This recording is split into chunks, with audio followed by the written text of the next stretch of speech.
इधर देश में जिस तरह से शिक्षा माफिया शिक्षा को दीमक की तरफ खोखला कर रहे हैं, किंतु शासन प्रशासन कान में रुई डाले प्राइवेट स्कूलों को और बढ़ावा दे रही है। सारे प्राइवेट स्कूल में लूट खसोट का अड्डा बन चुका है, जहां अभिभावकों को बच्चों की पढ़ाई में तंगी के दौर से गुजरना पड़ रहा है। इधर 20 वर्षों से जिस तरह से सिलेबस बदले जा रहे हैं, उस पर कब रोक लगेगी? जिस तरह से जबलपुर के जिलाधिकारी दीपक सक्सेना जी ने प्राइवेट स्कूलों में लूट पर पाबंदी लगाई है, क्या अन्य जिलों के जिलाधिकारी इसकी पहल नहीं कर सकते? कारण क्या है? क्या वह भी इस लूट के हिस्सेदार है? पिछला इंडिया समाचार अयोध्या से वरिष्ठ रिपोर्टर नीरज श्रीवास्तव, कैमरामैन कार्तिक श्रीवास्तव। पर कोई पहल नहीं की कि इसको किस तरह से अभिभावक को छात्रों को कैसे राहत दिया जाए। आज तक न योगी आदित्यनाथ जी ने इस पर कभी कोई चर्चा किया कि इस तरह से स्कूलों की जो है मनमानी पर रोक लगाई जाए। न यहाँ के देश के प्रधानमंत्री नरेंद्र मोदी जी बहुत ईमानदार व्यक्ति है, इसमें कोई नहीं है। हो सकता है तमाम चीज आप ले आए, लेकिन जो चीज जरूरत है उसकी जिसकी आवश्यकता है, मूलभूत समस्याएं जो है उस पर कभी आज तक मोदी जी ने कोई पहल नहीं किया। शिक्षा मित्रों की तो ऋण मार दिया। 8-10 सालों से 10,000 रुपए तो अटके पड़े हैं, उससे ज्यादा उभर नहीं पा रहे, उनकी तनख्वाह नहीं बढ़ रही है। शिक्षा के मनमानी जो यहाँ के प्राइवेट स्कूल की जो मनमानी हो रही है, उस पर भी आज तक मोदी जी ने कोई पहल नहीं किया।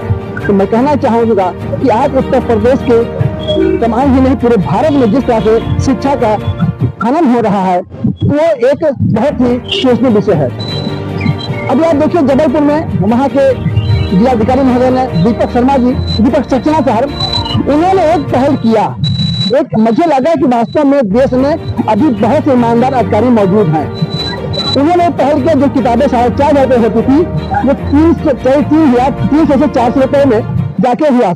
उन्होंने सीधा पूछा उस प्रबंधक से कि आप क्या विशेष देते हो, क्या सुविधाएं देते हो, क्यों 3 महंगी किताबें हैं आपके, जो है क्या इसमें है, विशेषता क्या है कि हर साल आप जो है किताबें चेंज करते हैं। सबसे बड़ी बात है कि बच्चों को आज हर साल सिलेबस चेंज होता है।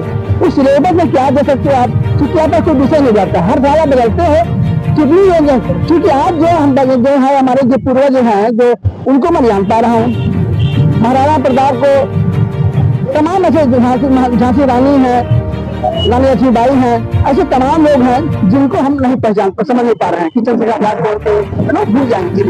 भगत सिंह ने क्या किया था भूल जाएंगे, महात्मा गांधी ने क्या किया भूल जाएंगे। तो इस पर भी आज जो विषय होना चाहिए वो आज नहीं है। सिर्फ एक नकारात्मक दृष्टिकोण से आज काम हो रहा है, बच्चों का कोई भविष्य नहीं है। सिर्फ एक व्यवसाय हो गया है कि किस तरह से गार्जियन को का भी 20,000 25,000 रुपए कम से कम जो है डोनेशन, उसका एडमिशन फीस है। फीस आपका 5,000 8,000 10,000 फीस है। किताबें कीमत यह है कि आप पेंसिल भी लेना तो आप ही जहाँ लेना है। तो क्या दीपक सक्सेना साहब ये ईमानदार है? अयोध्या में फरियाद के जाए, अयोध्या के जिलाधिकारी नहीं है, उत्तर प्रदेश के जिलाधिकारी नहीं है कि पहल करे। लेकिन कहीं ना कहीं मुझे लगता है कि शासन का दबाव होता है ऐसे अधिकारियों पर, और जनता भी जो है वो सुविधा चाहती है, लेकिन किसी भी प्रकार की समर्थन नहीं करना चाहती है। मुझे लगता है कि अगर यहाँ के जिलाधिकारी महोदय इस पर पहल करते हैं, किसी भी उत्तर प्रदेश किसी भी कोने से प्रधानमंत्री जिलाधिकारी भी पहल करें, इन स्कूलों पर कार्य करें, तो क्या मुझे लगता है कि क्या यहाँ की जनता जो है, अभिभावक जो है, बच्चे जो है, क्या उनका समर्थन करेंगे? ये सबसे बड़ी बात चुनौती है। ये जिलाधिकारी यहाँ का क्या कर सकता है, कोई भी अधिकारी क्या कर सकता है, क्योंकि ये शिक्षा माफिया पूरी इनकी जड़ जो है बहुत दूर तक फैल चुकी है।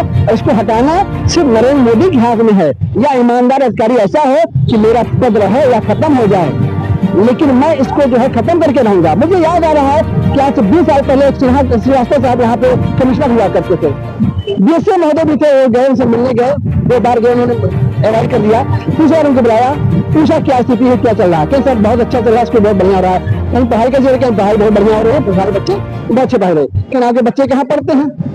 कुछ टीचर वहाँ के प्रिंसिपल ने बताया, बीएसए महोदय ने बताया कि जिंगल बेल पढ़ रहा है। जिंगल बेल आज अयोध्या का सबसे बड़ा नाम है उसका। उसके यहाँ IAS के बच्चे ही पढ़ते हैं, बड़े बड़े पूंजीपति बच्चे पढ़ते हैं, बड़े बड़े अधिकारी बच्चे पढ़ते हैं। तो फिर डांट बजाया कि अगर अच्छी पढ़ाई हो रही है, कहाँ जा रहे यार?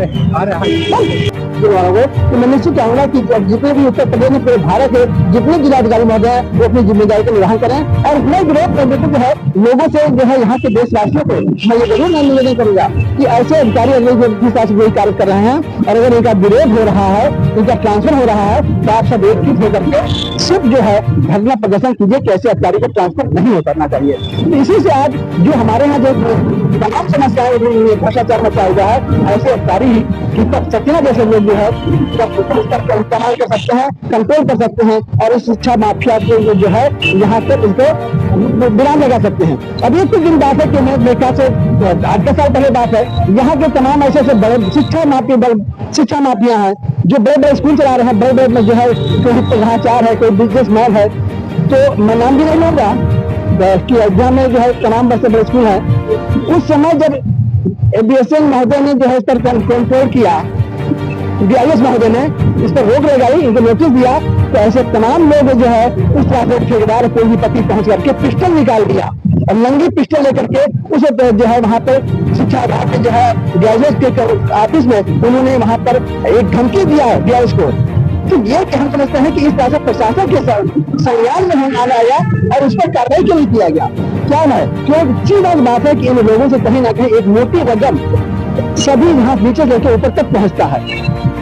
जिस तरह से भ्रष्टाचार मचा, मैं तो बार बार कह रहा हूँ रामपथ पर जिस